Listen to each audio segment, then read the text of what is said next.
Lara Trump is here. She's the new co-chair of the Republican National Committee, the RNC. Lara, congratulations on the new job. How are you? Well, thank you so much. I'm great. I'm excited and honored to take on this role. And as people have probably seen, we got to work very quickly. We had a lot to do, still a lot to come, but we're working hard for everybody to make sure we win this election.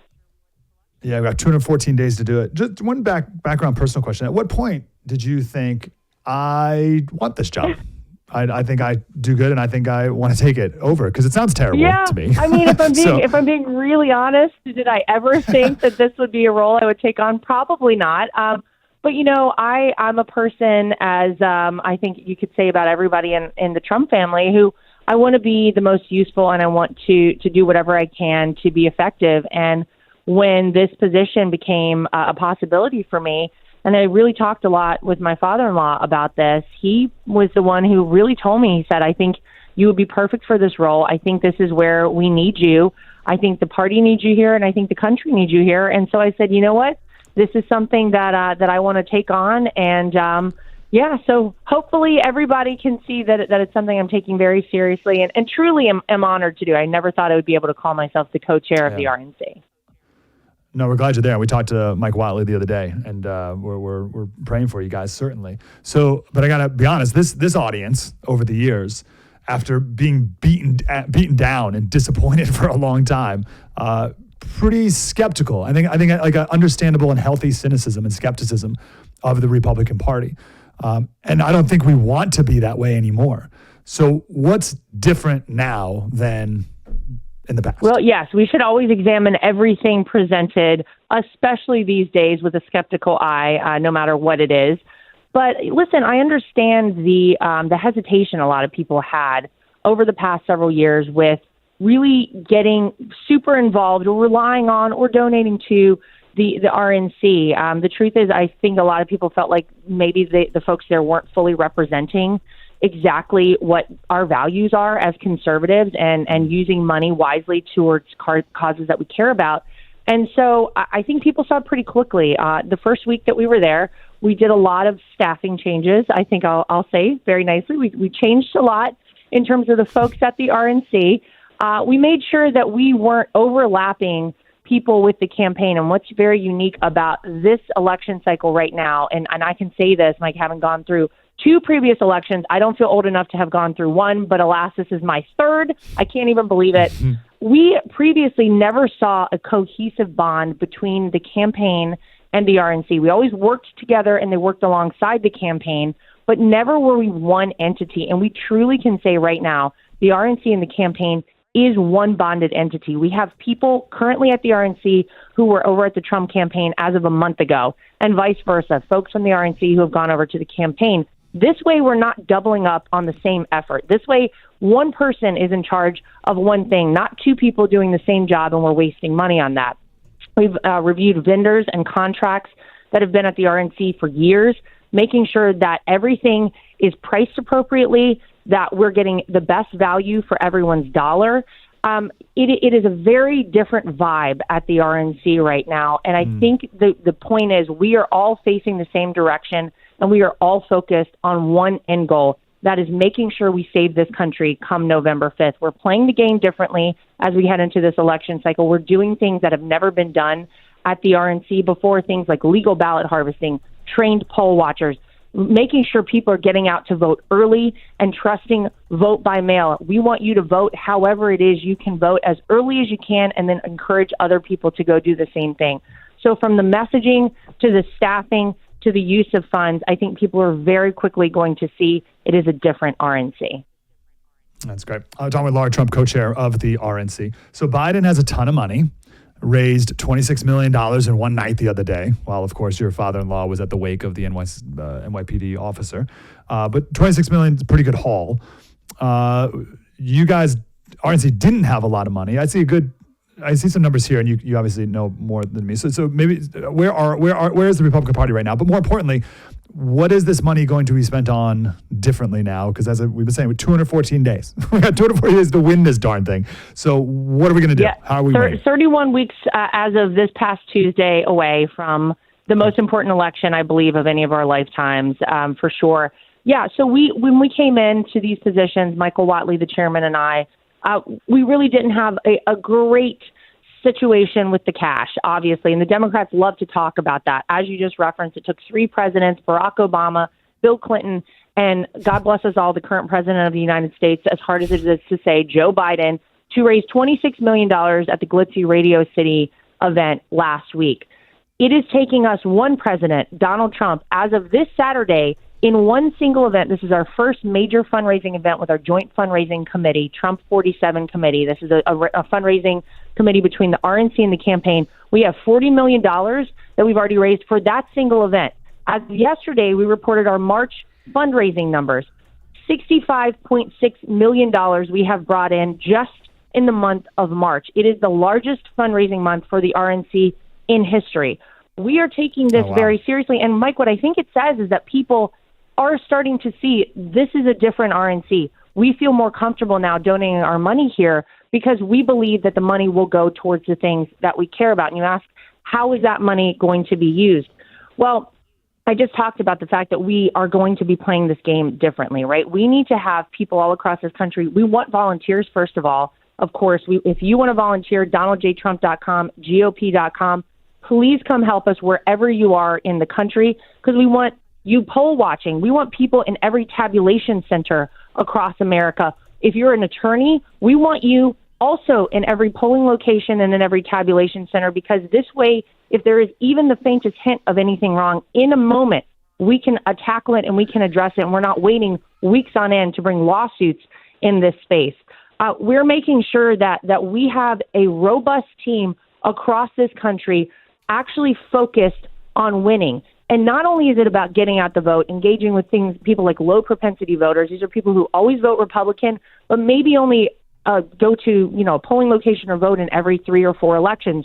We got to get them out this election cycle. But then on top of that, once we get out the vote, and I believe we will, I believe Donald Trump will overwhelmingly have more votes than Joe Biden in this election. We then have to protect that vote. Election integrity is the number one thing we are focused on at the RNC right now, because let's face it, if people do not believe we have free, fair, and transparent elections, we cannot say we are the United States of America. So we have a whole host of ways we are ensuring that indeed this is a fair election. We have 24 lawsuits out right now. 24 states with 81 lawsuits out right now across the country. These are designed to make it harder to cheat and easier to vote.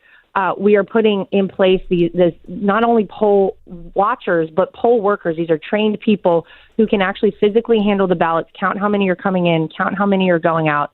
We have layer upon layer of ways that we are working to ensure that we get people out to vote and that vote is protected as we head towards November 5th. And the idea, Mike, is that we want to have so many people voting early for Donald Trump that we swamp the system, that they cannot play catch up with us as we head towards Election Day, because we know oftentimes conservatives like to wait until Election Day to vote.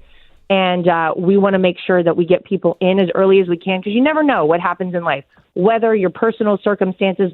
Look at centers like in Arizona that they had an entire facility who had issues with the machines and they had to close it down on Election Day. We can't wait till Election Day. We have to play this game differently. We have to get people to vote early. We have to ballot harvest where it's legal, and we have to protect that vote once it comes in. Yeah, my conservative instinct is to vote on Election Day out of tradition, but I've decided to give that up this year. When I heard that once the party knows I voted, they will stop wasting money on sending me texts and mailers to reminding me to go vote. So I'm saving the party money by voting early, and that's enough for me. All that matters, is, excuse me, like Wayne County. Like we can do everything in Michigan, but if they cheat in Wayne County, it doesn't matter. Like it's over. So are you guys like focused on the particular counties to make sure there's no funny business? Absolutely. There are 19 counties in this country that we have to focus on and that are must-win counties for Donald Trump in order to ensure victory on November 5th. So we're highly focused on, of course, the whole country is important. And we want you, no matter where you are, no matter how red your state or county might be, to get out and vote. Because, again, we want to swamp the system. We want to overwhelm the Democrats. Yes. But you're exactly right. There are 19 counties that it will come down to that we have to hyper focus on, where we will be deploying thousands and thousands of volunteers, people from not just within that county, not just within that state, but across the country. We want you to come help. Again, DonaldJTrump.com, GOP.com. Please volunteer with us. This is the most important election, and it will come down to those counties. I think the good news is the Democrats know that we are paying attention this time. They certainly caught us off guard in 2020. They know we're paying attention right now. And what I will also say out there, just as a warning shot, it's not worth it to cheat. If we find out that you cheat in an election, we will prosecute you to the full extent of the law. Don't let them tell you on the other side that it's worth it for a second to do anything that is nefarious, anything that is wrong. It isn't worth it to do it. Do not cheat, because we'll catch you and we will make sure that you are prosecuted if it happens. So you're right. We have to buckle down. We're focused on those 19 counties. We're focused on the swing states. But I think that the vibe right now in this country is very different than anything we've seen. I heard when I was coming on, you were talking about the leaps that Donald Trump has made with certain voting blocks. And these are voting blocks that are very important to the Democrats. You talk about, Black Americans. He got 8% of the vote in 2020. Right now, Donald Trump is polling at 23%. Look at Hispanic. Jeez. Look at Hispanic Americans. He is up right now 6 points on Joe Biden in some polling with Hispanic Americans. You look at the youth vote. This is a block that they think they just have locked down, with whether because of Hollywood, the music industry, who's always in the bag for the Democrats. Right now, Donald Trump, if the election were held today, would win voters 18 to 34 years old. They have a huge problem on the other side, because we have a unique opportunity, Mike, to contrast two presidents in their presidencies. We know what Donald Trump will do as president. We know how he acted as president. There was no threat of World War III because it was peace through strength. We had peace agreements in the Middle East. We had talks with Kim Jong-un to denuclearize the Korean Peninsula. He kept his promises on securing the southern border, on trade agreements, not just with Canada and Mexico, but with China as well. He made sure we had real low unemployment numbers in this country, that people were back to work, that companies were opening back up in America. We were buying American, we were hiring American, we were energy independent, and almost a net energy exporter when he left office. We know what it's like with him in office, and right now we feel how terrible it is with Joe Biden in office. People are smart. They know how to compare these two things. So all we have to do is make sure we get all these people out to vote, because they will vote for Donald Trump, and protect that vote once it comes in. My last question for you, Lara Trump, co-chair of the RNC.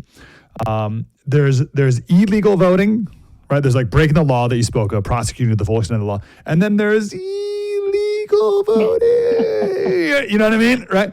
So like in Wisconsin, it was, if you're indefinitely confined to your house, you don't need to show an ID, that kind of thing. So the End Wokeness account, and I can't verify these numbers, but they say since the start of 2024, Texas, Pennsylvania, Arizona, a bunch of other states have had a ton of illegals being able to register to vote, because they get like some sort of, I don't know, I don't know, illegals voting. What do we do about that? And you in California, you can get a driver's license if you're an illegal immigrant, and you can automatically be registered to vote and stuff like that. Like, are we on the ground making sure that stuff can't happen? Yeah, well, I'll say it. That certainly is an uphill battle, and there's no doubt that the reason that Joe Biden has let millions of illegal immigrants in this country, people who broke our law to come here, is because he knows he is losing in all these spaces where traditionally Democrats win. They've got to bring in new voters. How do you do that? You make sure people can't use IDs whenever they go vote.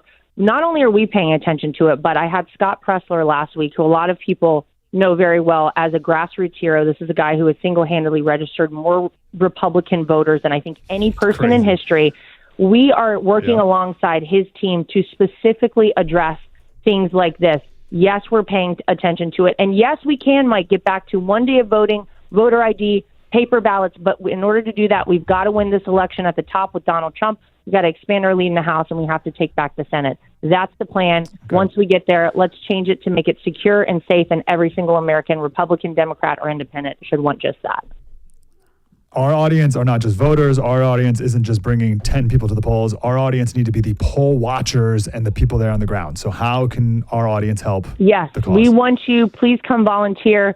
DonaldJTrump.com. There's a tab at the top. You can get involved there. GOP.com. Same thing. Please come volunteer with us. Nothing is more important than this election. It's not about us right now. It's about my kids. It's about your kids. It's about our grandkids one day in the future of this country. There is no doubt. if Donald Trump does not win this election, if Republicans are not successful this round and Democrats are allowed to use communist tactics against their political opponents, we will never be the same country again. It is critical to win. Please come help us. We want you on the team. Thank you so, so much. Lara, appreciate you. Hope we can talk again. Keep up the wonderful work. Will do. Thanks a lot. Appreciate Thank it. you.